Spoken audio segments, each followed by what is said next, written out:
Bienvenue à Coup de cœur matinal. J'espère que nous allons tous bien par la grâce de Dieu et le Seigneur nous fait encore du bien ce matin. Nous sommes très reconnaissants et nous bénissons vraiment le Saint-Esprit qui chaque jour vient nous partager vraiment ses pensées et nous faisons le porte-parole du Saint-Esprit pour venir déposer dans vos cœurs, dans vos maisons, dans vos pensées, dans vos journées, ces belles pensées que le Saint-Esprit vient déposer dans nos cœurs. Et nous disons merci à tous ceux qui prennent le temps de partager sur leur statut, dans leurs différentes plateformes. Que le Seigneur vous bénisse. Ne vous inquiétez pas, vous faites l'œuvre du Seigneur. Oui, le fait de partager, bénir quelqu'un d'autre, tu participes à ce que nous sommes en train de faire. Tu fais cette œuvre avec nous. Alors, nous voulons ce matin directement commencer pour ne pas perdre du temps. Ça va nous permettre un peu de partager un peu la pensée du jour et n'est pas la couper. On espère en tout cas. On a 14 minutes parce que ça fait déjà 1 minute que nous sommes en train de parler. Ok, alors, comme nous l'avons vu depuis le début, les relations, on va dire les relations interpersonnelles, le rapport en famille, ne sont pas acquises, c'est-à-dire qu'elles ne sont pas d'office bonnes. C'est une précision détail. Elles ne sont pas d'office bonnes sans que cela ne soit construit, sans que cela ne soit voulu par quelqu'un. Et ces relations-là, elles jouent un rôle important, très, très important dans la vie de chaque personne. Les bonnes relations en famille, comme nous l'avons dit, attirent les bénédictions sur la famille. Les bonnes relations en famille non seulement attirent les bénédictions, mais aussi permettent de rendre la maison une maison de bénédiction. Parce que c'est là qu'il y aura la paix, c'est là qu'il y aura la joie et le Seigneur va siéger là. Parce que vous avez des valeurs chrétiennes, des valeurs qui attirent Dieu dans la maison. Et lorsque nous parlons des valeurs, il est important de mentionner que une famille qui vit dans une famille unie, c'est une famille qui est comme une force, qui est comme une puissance redoutable que l'ennemi ne peut pas toucher. Et ce genre de famille, devant une circonstance, devant un problème, si elle s'élève dans la prière, le Seigneur répond. C'est pourquoi le diable a toujours tendance à détruire les familles. Moi, je toujours dit, oui, le diable détruit, se lève pour détruire les églises. Mais la meilleure façon pour lui de détruire les églises, il commence en famille, en fait. Il commence en famille. Là, il a la possibilité de faire quoi? D'envoyer les pommes pourries dans les églises. Des personnes déjà détruites en famille. Alors, quand ils viennent dans les églises, c'est pour détruire maintenant très, très bien l'église du Seigneur. Et c'est comme ça que le rôle de la famille est très important. Si à la maison, on a de très bonnes relations, ben, ces très bonnes relations vont aussi se répercuter dans les églises. C'est pourquoi je disais au début, il n'est pas question je ne veux pas élargir la famille. Je reste dans le cadre maman, papa et des enfants parce que la relation, les relations que eux partagent entre eux déterminent la qualité des relations que les enfants ou les parents vont avoir avec les autres. C'est très important. Si on se met ici à parler des mamans et les oncles et ceci, les enfants et leurs oncles, on va se perdre totalement. On va suivre ce que le Saint-Esprit de Dieu nous a donné. Si je veux apporter mon point de vue par rapport aux relations tante, oncle, j'en ai. Mais le Saint-Esprit ne m'a pas vraiment conduit dans cette direction. Alors, nous ne pouvons pas aller là où le Saint-Esprit ne nous a pas envoyés. Juste pour dire qu'une famille unie est une force et une puissance redoutable. Nous avons vu ensemble les avantages qui viennent avec, comme je venais de les énumérer, la grâce de Dieu descend, l'huile des précieuses descend, les bénédictions suivent, la maison devient une bénédiction. Pour quiconque vient là, ça devient comme l'arche, en tout cas, dans lequel un arche, oh my God, je ne sais pas. Vraiment, là où les gens peuvent venir et s'abriter. Et nous avons vu comment est-ce qu'on peut faire pour attirer cette gloire. Je nous ai montré. Probablement, nous reviendrons un peu avec plus de détails. Aujourd'hui, je reviens sur quelque chose, une pensée que le Saint-Esprit m'a donné très clairement comme ça pour dire, les parents doivent savoir que la bénédiction qui accompagne les enfants ne vient pas d'ailleurs, elle vient de la maison. C'est pourquoi hier, j'étais en train de dire que une maison qui a des bonnes relations, une famille qui a des bonnes relations, devient une famille bénie, devient une maison bénie. Alors, quiconque vient dans cette maison ne peut que trouver aussi grâce et profiter à la bénédiction qu'il y a dans cette maison-là. Si la maison est bénie, imaginez-vous, les enfants ne peuvent que être bénis. Je vous fais peut-être une petite confidence en vous disant, par exemple, moi, j'ai toujours rendu grâce au Seigneur parce que toutes mes sœurs se sont très bien mariées, très, très bien mariées, mais ce n'est pas un hasard du tout. Parce que en prenant le temps de parler avec ma mère et tout, nous avons compris qu'il y a un travail qui a été fait. Parfois, il y a des gens qui se permettent de loin, qui ne nous connaissent pas, de parler un peu dans tous les sens. Je n'aimerais pas ici commencer à reprendre des choses qui ne valent même pas la peine. Mais les gens qui voient des loin ont la possibilité d'envier, peut-être en enviant, de jalouser, de mal parler.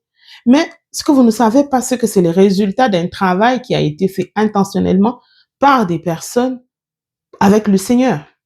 Donc, je viens parler ici.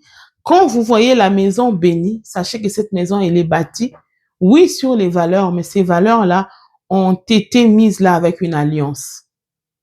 Ce n'est pas tout simplement un fait du hasard. Non, il y a vraiment des alliances qui ont été faites avec Dieu.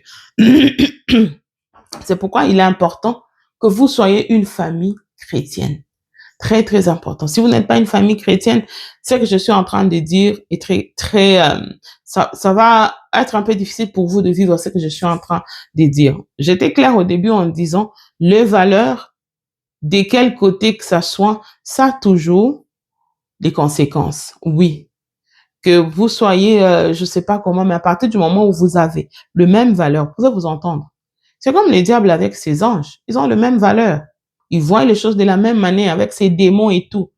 Ils s'entendent bien. C'est comme ça qu'ils continuent à travailler ensemble. Parce que si ils continuent à travailler ensemble, c'est qu'ils s'entendent. Ils sont d'accord et en harmonie. Mais si vous n'êtes pas en harmonie, vous ne pouvez pas continuer à travailler ensemble. C'est comme ça que je disais que les valeurs, peu importe de quel côté ça vient, à partir du moment où vous en avez le même, vous allez vous entendre, vous allez marcher. Si c'est dans la piété, dans la sainteté, vous allez marcher ensemble et vous allez être unis et vous êtes une force. Mais le problème, c'est que oui, il n'y a que vous qui connaissez d'où est-ce que vous tirez la force. Mais nous, en tant que chrétiens, lorsque nous avons nos valeurs chrétiennes, nous savons d'où est-ce que nous tirons la force. Et la force et la puissance dont nous parlons ici qui va se manifester, c'est la force d'où est-ce que nous tirons les valeurs. C'est très important que tout le monde le sache. Et je voulais dire, les parents, arrêtez de considérer que la bénédiction, comme je le disais tantôt, vient de quelque part. La bénédiction, c'est que deviennent les enfants, c'est les résultats de ce que la maison leur a donné. Même si l'enfant décide demain, je deviens médecin, je deviens ceci ou cela, c'est là les résultats de ce à quoi il a été exposé, les valeurs auxquelles il a été exposé, ce qu'il a vécu dans la maison, c'est ce que l'enfant aura tendance à reproduire et à devenir. C'est pourquoi je disais, nous sommes le matériel didactique. L'environnement dans la maison, c'est nous qui établissons les valeurs et tout. Ça permet à faire quoi? À ouvrir le chemin pour les enfants. Je suis en train de parler aux parents. Pour réveiller les parents, sachez votre responsabilité. L'autorité que le Seigneur vous a donnée, ce n'est pas seulement pour tonner, ce n'est pas seulement pour gronder, donner des punitions, mais c'est aussi d'être des garants de bonnes valeurs pour vos enfants, d'être des garants de bonnes alliances. Vous allez être des garants et porteurs de bonnes alliances pour votre postérité, pour les enfants de vos enfants. Après vous, qu'est-ce que vous allez laisser à vos enfants et aux enfants de vos enfants? Je vais nous amener un peu dans un passage pour vous montrer la puissance et à quel point est-ce que lorsqu'on établit des bonnes valeurs basées sur les alliances avec le Seigneur, c'est que cela peut apporter dans la vie. L'idée ici, c'est tout simplement de vous révéler l'influence que peut avoir vraiment la famille, on va dire la maison, sur la destinée de chaque personne. Oh oui, ça a une grande influence sur ce que devient X ou Y demain dans sa destinée. Nous sommes dans les livres de Genèse. Sachez que la Bible dit en passant, l'ignorance ne peut rien justifier en fait. La personne qui marche dans l'ignorance périt. C'est comme ça que ces passages-là, quand vous les lisez, Vous pouvez être scandalisé. Le Seigneur dit mon peuple. Il ne parle pas des gens de la rue. Il ne parle pas des gens par hasard, mais il dit mon peuple périt. Ça veut dire que vous pouvez être un peuple de Dieu. Vous pouvez être enfant de Dieu, mais en train de périr parce que vous n'avez pas de connaissances. Certaines choses, surtout en ce qui concerne la famille, l'éducation des enfants, on va dire les relations avec le Seigneur, ça demande toujours d'être intentionnel dans tout ce que nous sommes en train de faire. Très, très important. Lorsque vous établissez les valeurs chrétiennes, vous engagez le Seigneur dans votre maison ou dans votre famille. C'est comme si vous êtes en train de faire une alliance avec le Seigneur. Vous faites vraiment une alliance et le Seigneur vient et s'y investit. C'est comme si vous avez mis tout ce qu'il faut qui lui permet, lui, alors, de faire quoi? De descendre et de venir établir sa gloire. Regardez la force de ce que les parents, lorsque les parents ont établi de bonnes valeurs basées sur le Seigneur. Les bonnes valeurs aussi, c'est avoir une bonne relation avec le Seigneur, c'est une des valeurs, donc une valeur chrétienne spirituelle qui peut être vraiment donnée aux enfants. Nous sommes dans les livres de Genèse 17, on parle de Abraham, le père de la foi. Ici, nous sommes en train de voir Abraham dans la peau d'un père et dans la peau de quelqu'un qui a je veux dire, un peu désobéi ou marché dans une forme de rébellion, pour parler d'Ismaël et Isaac. Dieu lui a promis Isaac, ben, on va pas épargner sa femme, mais lui, il est allé, voilà, avoir un enfant avec Agar, ce qui n'était pas dans le plan de Dieu. Normalement, Dieu pouvait dire, tu es allé faire les choses sans moi, ça ne me regarde pas, l'enfant qui est né, ça ne me regarde pas. Non, mais regardez ce qui va se passer. Au nom de l'alliance, allez lire le passage de Genèse. Hein, donc, vous pouvez commencer à partir de 20 jusqu'à, je pense, 21. Prenez le temps de lire, vous allez voir un peu les jeux qui se passent là, vous font comprendre un peu comment est-ce que c'est que les enfants deviennent, ça vient de la maison. C'est pas du tout un hasard. C'est que les enfants deviennent vient de la maison. Je sais pas si vous comprenez. La destinée des enfants, même si vous n'en avez pas conscience, mais c'est ça exactement. Il y a des parents qui sont dans la maison, mais qui n'ont pas la conscience de ce que la destinée de mes enfants va être affectée. C'est pourquoi, je vais juste ouvrir une parenthèse. Les parents qui ouvrent des portes à n'importe qui dans leur maison, je ne suis pas contre recevoir les gens à la maison. Les gens savent que je reçois des gens chez moi à la maison et tout. Mais je suis une personne qui fait ça avec beaucoup de sagesse et laisser beaucoup plus de sagesse du Saint-Esprit. Parce qu'on a tellement vu les vies des enfants, les destinées des enfants être détruites, tout simplement parce qu'on a fait entrer une personne à la maison. On voulait aider, en voulant aider, on a plutôt détruit. Vous voyez un peu, je me mettrai pas à parler de la générosité ici et l'hospitalité. C'est un autre sujet dans lequel il y a à boire et à manger. Revenons juste à ce qu'on était en train de dire. Regardez les jeux qui se passent ici. Il y a Abraham, qui est le père d'Isaac et d'Ismaël. L'enfant que Dieu lui a promis, c'est Isaac. D'office, Isaac entre dans l'alliance de son père. Parce que Dieu avait promis. Et c'est l'enfant qui va naître du mariage que le Seigneur a approuvé, si on peut le dire ainsi. Maintenant, il y a un autre enfant qui naît. Celui-ci, il naît en dehors de la volonté de Dieu. Si vous lisez dans Genèse, en remontant un peu plus, je pense, j'essaie de voir si je peux retrouver, mais bon, si je peux pas retrouver, c'est pas grave. Nous sommes toujours dans Genèse 17. Mais si on essaie de remonter un peu plus, on verra que Ismaël et Abraham est en train de supplier le Seigneur pour son enfant. Pourquoi? Parce que c'est lui qui a commis l'erreur. L'enfant n'avait pas demandé à venir au monde, mais l'enfant est venu. C'est lui qui a appelé l'enfant. L'enfant maintenant doit partir. Mais l'enfant doit partir avec quoi? Avec quoi l'enfant partira? Il faut que la bénédiction l'accompagne. Or, Abraham, lui, il est en alliance avec Dieu. Tout ce qu'il doit faire doit venir de Dieu. Dieu lui dit, OK, voici la bénédiction, je donne. Vous voyez un peu? Il prend à sa source. où il tire ses valeurs, où il tire tout ce qui est pour sa maison.